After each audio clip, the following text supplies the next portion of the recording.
His Royal Highness the Crown Prince and Prime Minister Prince Salman bin Hamad Al Khalifa chaired the weekly cabinet meeting at Gdaybiya Palace. The cabinet congratulated His Majesty King Hamad bin Isa Al Khalifa on the success of the 2022 elections, in which more than 73% of eligible voters participated. The cabinet thanked Bahraini citizens for participating in another successful election, which is a testament to the kingdom's robust democracy and comprehensive development led by His Majesty the King. The cabinet commended the efforts of the Ministry of Interior, the Ministry of Justice, Islamic Affairs and Endowments, the Election General Supervision Supreme Committee, the supporting subcommittees, concerned parties, the polling and counting centers and volunteer teams for the successful organization of the 2022 elections. The cabinet highlighted the importance of His Majesty's meeting with the UAE President, His Highness Sheikh Mohammed bin Zayed Al Nahyan, and noted that the meeting will further bolster bilateral relations and coordination between the two countries. The cabinet also noted the importance of the joint Bahraini-UAE counter-terrorism exercise Jalmoud 3,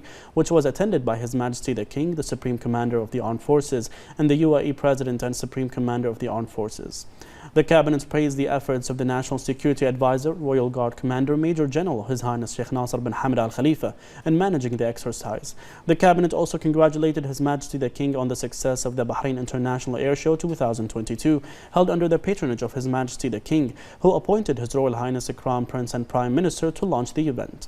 The cabinet also noted that the exhibition was well attended by a broad range of major international aviation companies. The cabinet commended the efforts made by the Supreme Organizing Committee of the BIAS, led by the personal representative of His Majesty the King, His Highness Sheikh Abdullah bin Hamad Al Khalifa, and all the parties that contributed to the success of the event. The cabinet emphasized the importance of the 27th session of COP27, which was attended by His Royal Highness on behalf of His Majesty the King. The cabinet noted the outcomes of the second edition of the Middle East Green Initiative, held in conjunction with COP27 and co-chaired by the Saudi Crown Prince and Prime Minister His Royal Highness Prince Mohammed bin Salman bin Abdul Aziz Al Saud and the President of Egypt Abdel Fattah al-Sisi.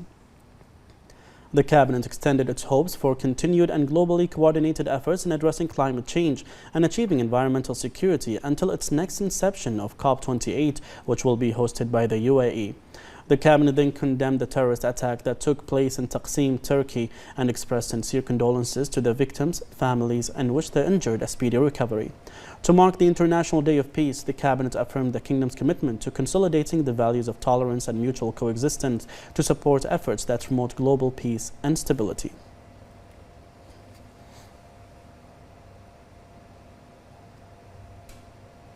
The cabinet then approved the following: a memorandum by the Ministerial Committee for Legal and Legislative Affairs regarding an agreement between the governments of Bahrain and Greece on visa exemption for holders of diplomatic, special and service passports, as well as an MOU between the Mohammed bin Mubarak Al Khalifa Academy for Diplomatic Studies at the Ministry of Foreign Affairs and the Diplomatic Institute of the Ministry of Foreign Affairs in Greece regarding cooperation in diplomatic training.